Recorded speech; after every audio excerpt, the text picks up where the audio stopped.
What's up, everybody? Welcome back to the show. Today, I have my buddy, Larry Higgins. We've been friends for a number of years. Haven't talked for a little while, so I'm excited to get together today. In fact, we've been talking for about 45 minutes before we even started recording this episode. But today, we're going to talk about kind of this freedom life cycle. We start off wanting freedom, and then we get caught up in the grind. And if you're lucky enough to get past that, you get to this point of clarity in your life where you can stop doing the stuff you don't want to do anymore and focus on what you enjoy and what's working well. So I think it's a great message that will help some of you that are behind the curve that want to get over the hump, and will help some of you that have kind of gotten to this place of freedom to hopefully inspire you to throw some of the crap to the wayside and really just focus on enjoying your life and focus on doing what you like to do best from a business standpoint. So that's what we're going to talk about today. Welcome to Real Estate Investing Secrets. We're all looking for freedom and the opportunity to live better, more fulfilling lives. But most of us were trained our entire lives to work for someone else and chase their dreams.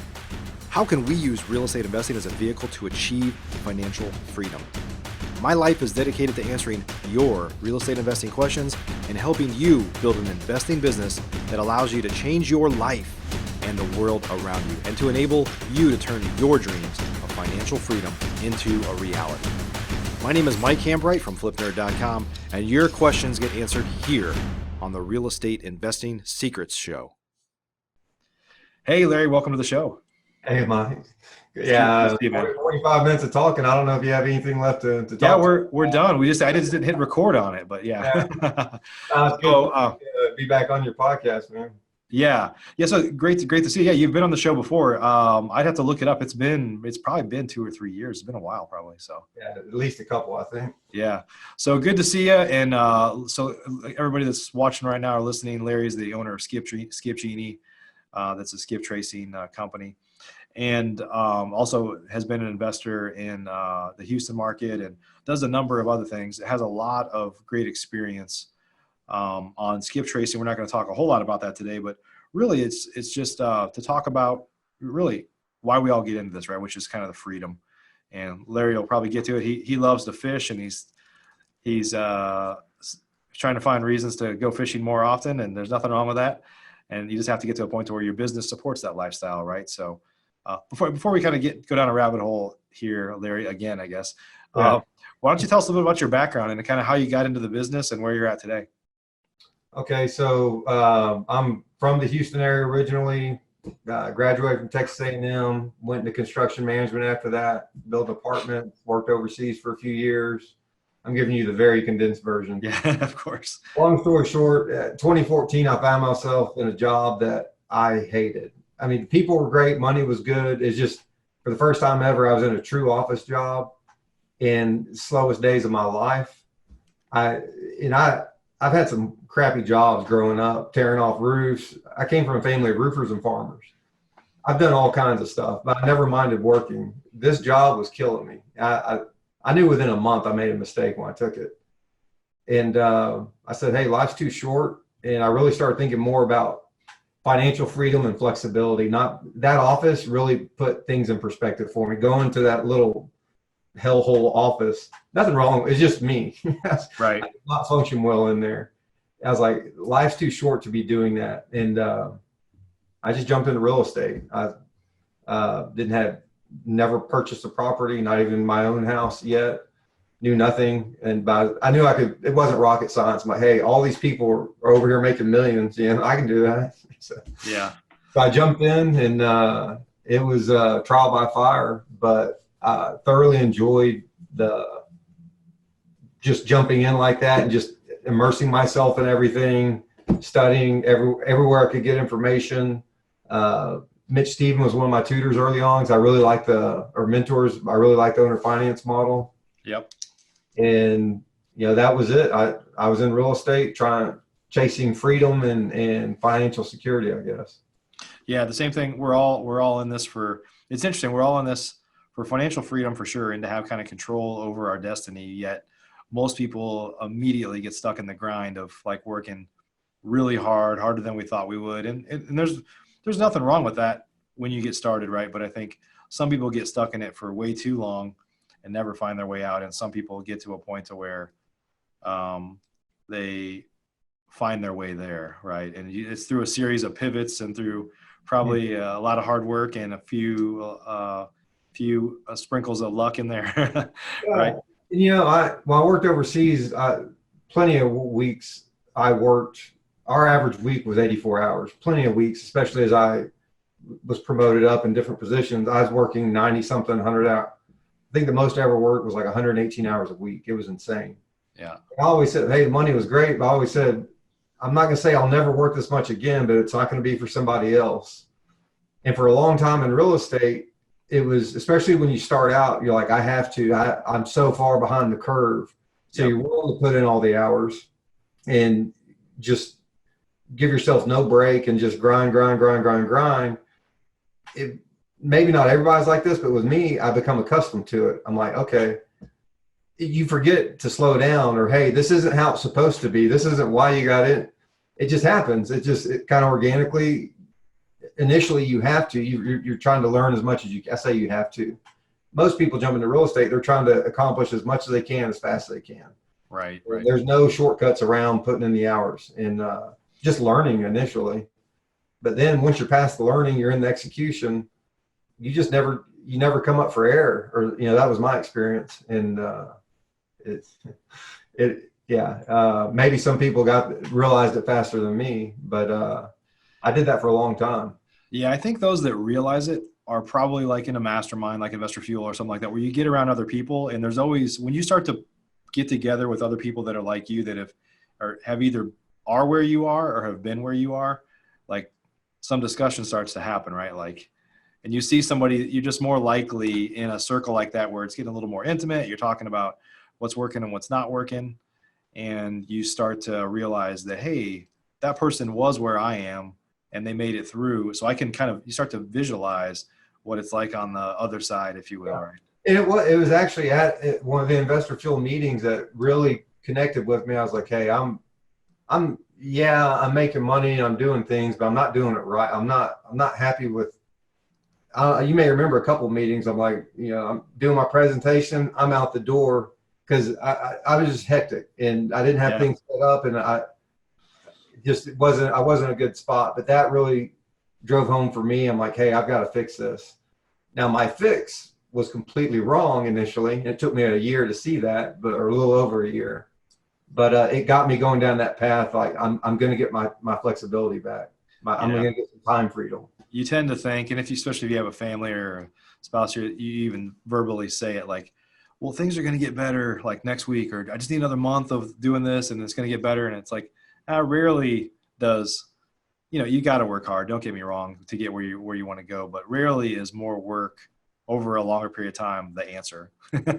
Yeah, that's it. It's, on the opposite side of that, you see people that try and scale or automate too early when they still don't know enough. So it's a balance. But once you know what you're doing, you've done some deals, and you're going to mastermind like Investor Fuel or talking with the more experienced investors. My main message to people is keep that end goal in sight. Don't lose sight of that, because it's real easy to. You get caught up in the day-to-day, hour-to-hour, transaction to transaction, how hectic. We all know how transactions can go. It's a roller coaster ride sometimes. Yeah. And then, I know you've seen it, guys. There's some guys that do serious volume, but they have no life and they're not happy. Right. I will gladly take less money now. I'm at a point now where I haven't had to. I've been fortunate in that regard, but I would gladly take less money to get more time back. It's just that's how important it is. That's a wisdom thing. That kind of happens over time. You're like, I could work like half as much and still accomplish 90% of my goal. Like you start to realize like that all that extra effort is going towards a relatively small result. And you're like, what, that's just not worth it. Right. And part of it, you mentioned, yes, I own Skip Genie. Started off, I partnered with Will, and we started that up. So we were busy wholesaling, and then we had this awesome idea of Skip Genie. Yeah, the idea was great. The way we executed, could have been a little bit smarter, because we were using money from deals to fund. we just shifted some existing assets over to start up Skip Genie as far as personnel and manpower and all that. And anyway, financially, it was a drain for a little while because we had no customer base and it wasn't Right. cheap. And then you've got that stress, and then you're still wholesaling. But I was kind of the out front face of, I was like Mr. Skip Trace. So I was out there. I can't tell you how many hours I spent on the phone early on talking to people, because skip tracing was 2 or 3 years ago. Nobody really knew what it was. Like, what's skip tracing? Cold calling. Everything was still pretty new for a lot of people. So I'm just getting pulled in both directions. And I didn't realize at the time how much it was really just exhausting me. Sure. And as things leveled out, it got kind of, the pendulum would swing. It's like, okay, still wholesaling. Skip Genie's kind of established now. And maybe I have to put more effort over here for a little while. And then it would go back and forth. And I kept, like I tell people, too thin for too long. That was a big reason, a big part of that. And I finally got to a point where I realized, hey, I'm doing both of these okay, but I'm not happy. I don't have near the time I want. And I know I could be doing a lot better. And I'm more passionate about this other business, being Skip Genie. Yep. And that's why I decided the other thing was with wholesaling. I'd started buying some rentals and some other things. It started to feel like a job. And that was the first time ever since I've been in real estate. I say that like it's a derogatory. Well, it is a derogatory thing, because it had always been fun. The deals were fun, especially early on. You're learning. You get your first successful deals, things. You're doing new and different things. After a while, it just becomes routine. And a lot of people experience that in the workplace when they're in the same job for a long time. It's like there's no challenge. You start getting less and less satisfaction out of it. And so I just made the decision a couple of months ago, actually, to put doing deals on pause, because I knew there were some things on the Skip Genie side, my other business, that I should have seen months ago, if not a year ago. A lot of opportunities, but I was too busy in the day to day. And again, things are working, just not nearly as well as they should have been. And the minute I was talking to Mike before we started. The minute I made the decision to put the marketing and doing deals on pause, it felt like I was walking out of prison. And I was joking around, like the clouds parted, the sunlight came down on me. That's why I knew I made the right decision. I had zero regrets. I felt energetic again. Yeah. And it's obviously giving me my time back. So yeah, not that everybody should do this. I think what you kind of went through is some of the stuff that I've gone through too, is, and a lot of real estate investors do this. You start off, maybe you're just wholesaling or even fix and flipping. And then before you know it, you've technically got a few businesses going on. You got like a rental business going on, and if you're an agent or a broker, you're dealing with that. And, other potential things. Like for me, it was coaching, as well as those other things I just mentioned. And so I was never a broker, but in terms of, rentals, property management, you're raising money. Like really a lot of the traditional real estate investors business is really a couple different businesses kind of slammed together, right? The whole marketing and acquisitions piece is really a business in and of itself. If you're a rehabber, that's a whole different business. The dispositions is a whole nother business, right?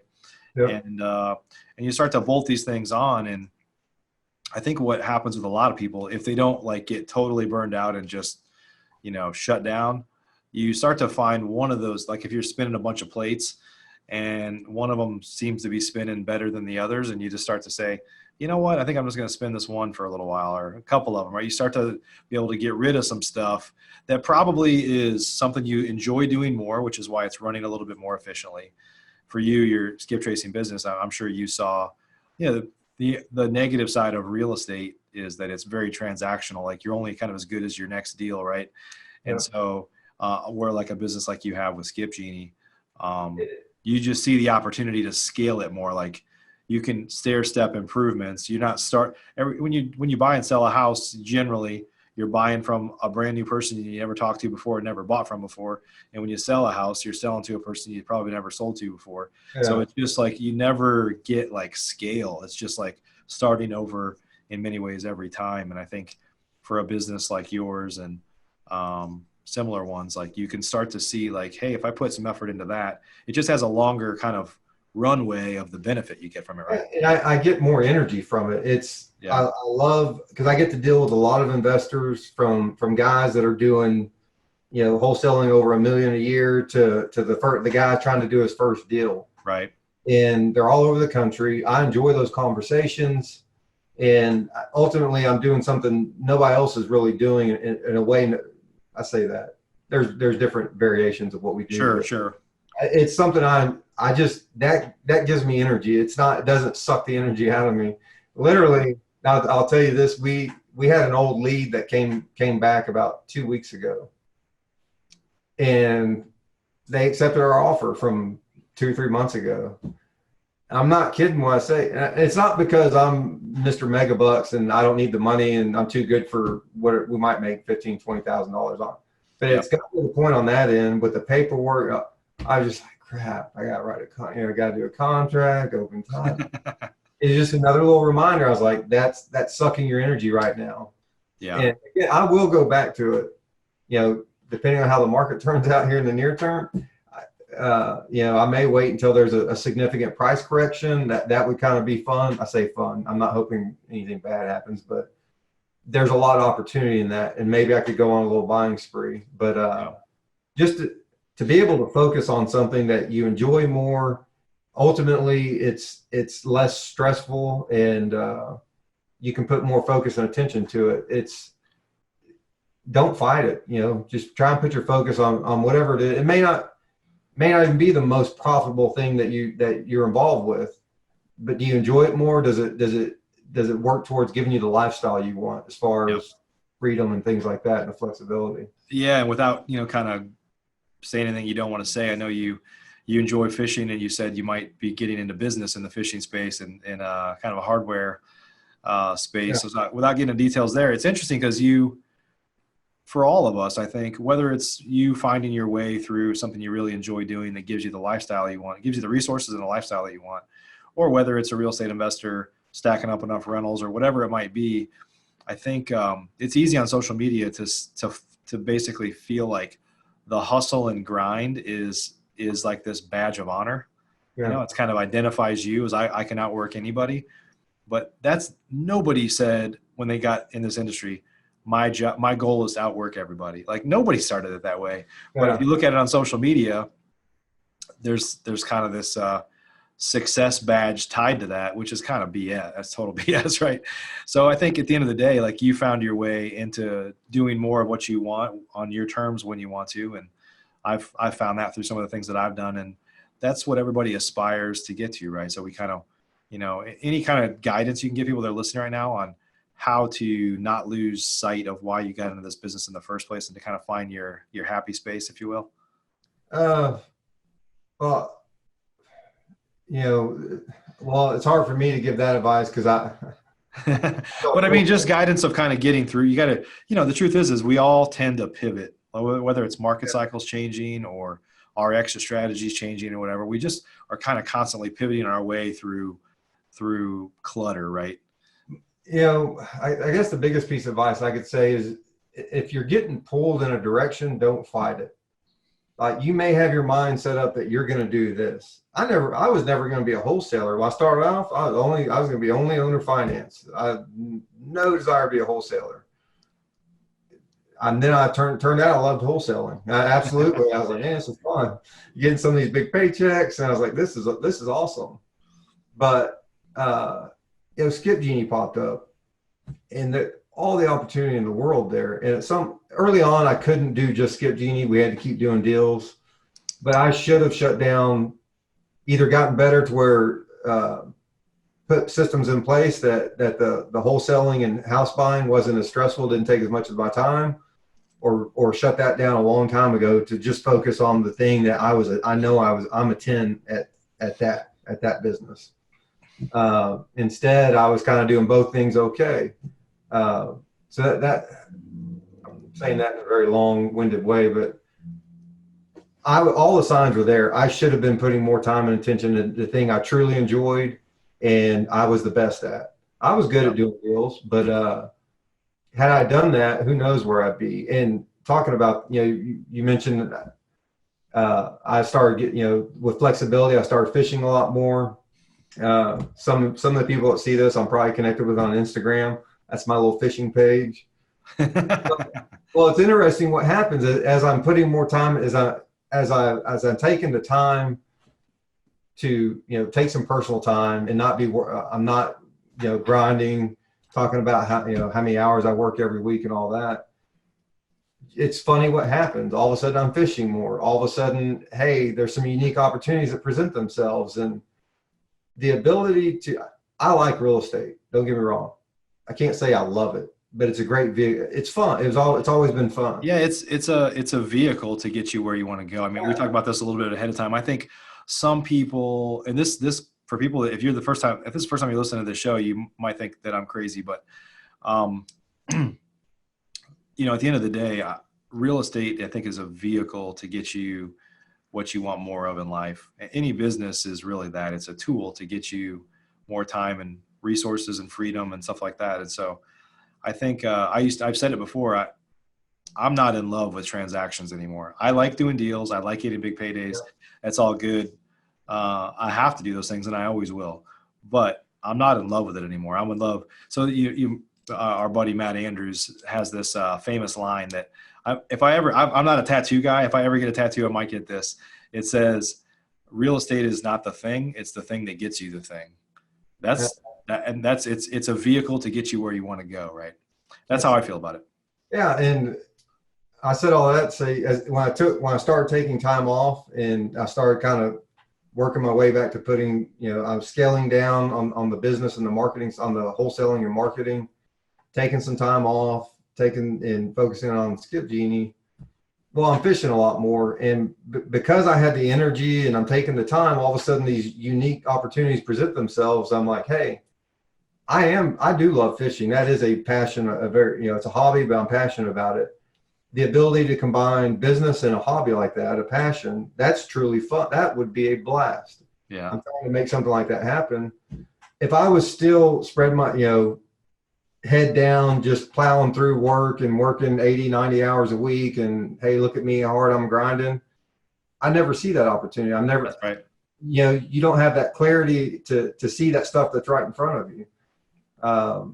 So it's, again, hey, if you like working out like that, more power to you. But it's I don't think anybody, like with me, I did not envision myself jumping into real estate and 5 years later still working the way I was. And again, was it killing me? But I definitely wasn't optimal. I'll put it that way. Yeah. Yeah. And I look back now, it's like, yeah, I was, financially I was doing fine.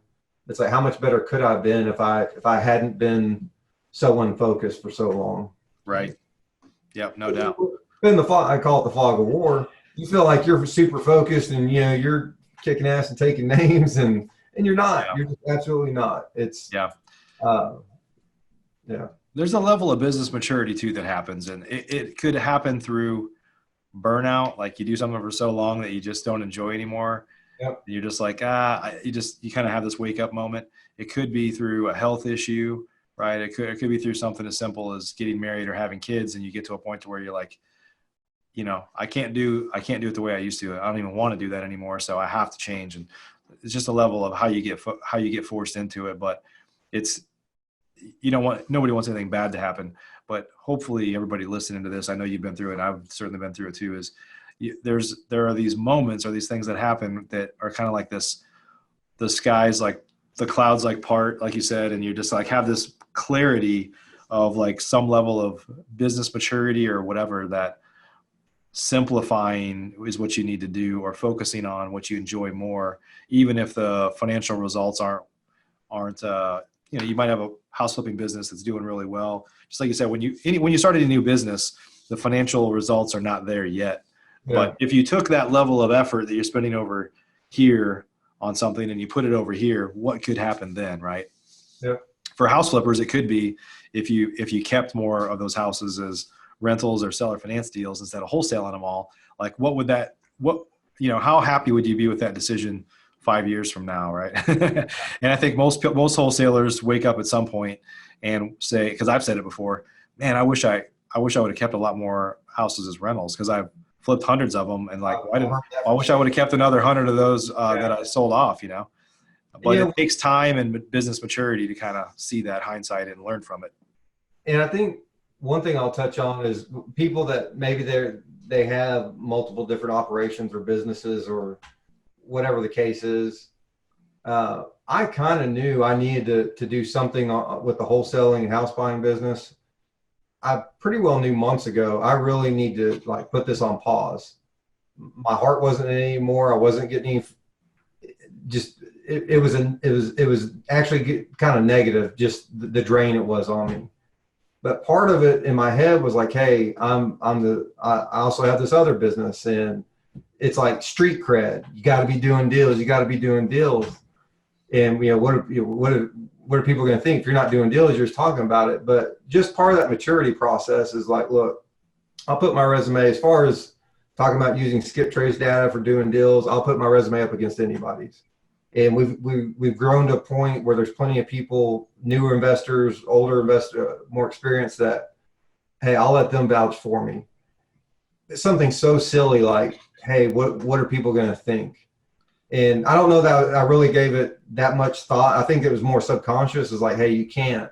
It was when I actually came close to, right before I officially made the decision, it was a consideration. I was like, wait a second. You're going to sit here talk about how to do these deals, but you're not going to do them. And I was like, yeah, if anybody has a problem with that, they're not my customer anyway. So yeah, it's not like I'm selling a $100,000 coaching package. That's a different story. Sure. So anybody that's kind of considering pulling back, scaling back in some way, or one of their operations, whatever it is, who cares? If you're worried about like what it may look like to other people, who cares? Yeah. Yeah. The thing is, if anybody listening to this is, if you get caught up in, and I struggle with it sometimes too, because I put myself out there so much. So yeah. If you can't get hung up on caring what anybody else thinks about you. The truth is it doesn't matter. It just doesn't matter, you know. I have no idea what it's like to walk in Mike Hambright shoes. You've got so much on your plate. I'm not going to judge you if you said, hey, I'm going to shut this thing down, but man, I can't believe you did that long. But that's just it. People have their social media faces, and we have, they always put the best foot forward and all that. But I have no idea what it's like to be in your shoes, nor you mine. And it's like, you can't, I think most people, you're not going to have a problem. And then the ones that do, if you feel like people are judging you, I don't know what to tell you. It's like, those people don't matter. If they would judge you not knowing anything, I can't. Yeah. But I think the message here too is for other people, no matter, not that you have to go start another company or anything like that. It's just that, don't forget why you got into this business, which is for some level of freedom, probably financial freedom, and probably time freedom, getting your time back. And, if you're working hard right now, I would advise that that's not the goal. It might get you over a hump, which is fine. And we all have, you have to work hard to start in this business or any business, but that's not the goal. The goal is to find ways to systematize and simplify things and put people in place or whatever it is to allow the business. The truth is if you have a lot of drama in your business, you're not really a business. Like, the best businesses run like a fine-tuned machine, and there is no drama. And that you don't hear about a lot of drama coming out of Apple. Yeah, shit's just happening, right? So that's how your business should be. And I've said it before. Like, if you have a lot of drama going on in your business, then you're not a success. You're just an accident away from a crash, probably. Yeah, and we've been talking a lot about having multiple businesses or the multiple sides of the business or whatever. Maybe it's just how much business you're doing. Now, ultimately, I think through systems, you can do as much as you want and still have a lifestyle. I'm not the one to talk about that. But if you're killing yourself right now and you're doing, let's say 12 deals a month, that's a pretty good volume. Maybe scale it back. Is your life substantially different if you go to 7 deals a month? I don't know, but just look at your current workload. And I would say just look at, even if you're only in one business, maybe scale it back a little bit, get yourself some breathing room, then go to somebody like Mike and whoever it is, a mastermind. I would recommend Investor Fuel. I'm a big fan of y'all. And then work on, okay, I'm catching my breath. Help me plan it out, how to properly scale so you can get those systems and processes in place and have that lifestyle you want. Yeah. Yeah. But it's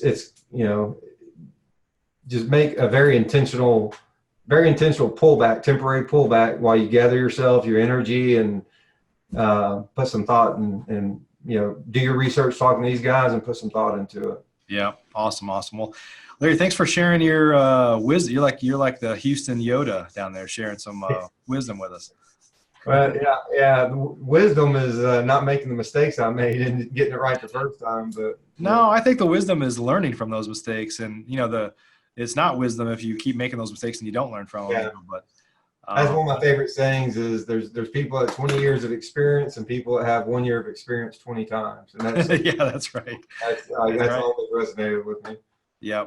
Well, Larry, if folks want to get a hold of you, where can they go? And obviously, they can go to Skip Genie, skipgenie.com to learn more about your skip tracing business. And where are some other ways they can connect with you or learn more about what you got going on?